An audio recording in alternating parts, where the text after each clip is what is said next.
Good morning বন্ধুরা। আজকে আমি সারাদিনে কী রান্না করলাম সেটাই তোমাদের সাথে শেয়ার করব। তো সকালবেলা চা বসিয়ে দিয়েছি সবার জন্য। এখানে 4 জন আছে, 4 জনের চাটা ছেঁকে নিচ্ছি। আর পোগোকে বলেছি ক্যামেরা ধর, তো সেই জন্যই ক্যামেরাটা নাড়াচ্ছে, মানে ফোনটা নাড়াচ্ছে, ও তো আর পারে না। তো যাই হোক, বিস্কুট বের করে নিলাম। আর এদিকে টিফিনের তরকারি করছি, কুমড়ো আলুর তরকারি হবে আর রুটি হবে। তরকারিটা বসিয়ে দিয়েছি। আর আমার মেয়ে দেখো রুটি বেলছে, আমি বলছি আমি ক্যামেরা করছি, তাই ও হাসছে। কিন্তু ভালোই রুটি বেলা শিখে গেছে গোল করে। তো তারপর রুটি তরকারি করে নিয়ে এখন ভাত বসিয়ে দিলাম একদিকে। আর এদিকে কী রান্না হবে সেটাই তোমাদের দেখাবো। এখানে একটা মাগুর মাছ কাটা হয়েছে, তো সবাই খাবে না, ওর জন্য ডিম করা হচ্ছে, যে যেটা খায় খাবে। তো তারপরে ডিমটায় জল দিয়ে দিলাম, এখন ঠান্ডাটা একটু কাটুক, নাহলে ফেটে যাবে গরমে বসালে। এখন তো প্রথমে আমি বসিয়ে দিয়েছিলাম ভুল করে, তারপর মনে পড়ে গেল, তো তার ডিমটা নাবিয়ে আবার তারপর ডালটা ধুয়ে আমি আবার এদিকে বসিয়ে দিলাম। একদিকে ভাত হচ্ছে আর একদিকে ডালটা হয়ে যাক।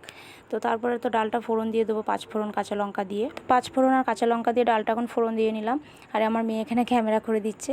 তো তারপরে বলছে আমি যে পেঁয়াজ রসুন তোমাকে কেটে দিলাম সেটা কি তুমি ভিডিও করেছো? আমি বললাম না, তো সেটাই ও করলো। আর এদিকে ডিমগুলো আমি সিদ্ধ করে ভেজে নিচ্ছি ভালোভাবে নুন হলুদ দিয়ে।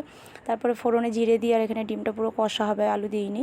আমার মেয়ে ডিম কষাটা ভালো খায়। আর এদিকে মাগুর মাছে একটা আলু দেওয়া হয়েছে, মাগুর মাছের ঝোলটা হয়েছে ডালের সাথে। এখানে একজন বেগুন ভাজা খাবে, সেই জন্য একটুখানি বেগুন ভাজা।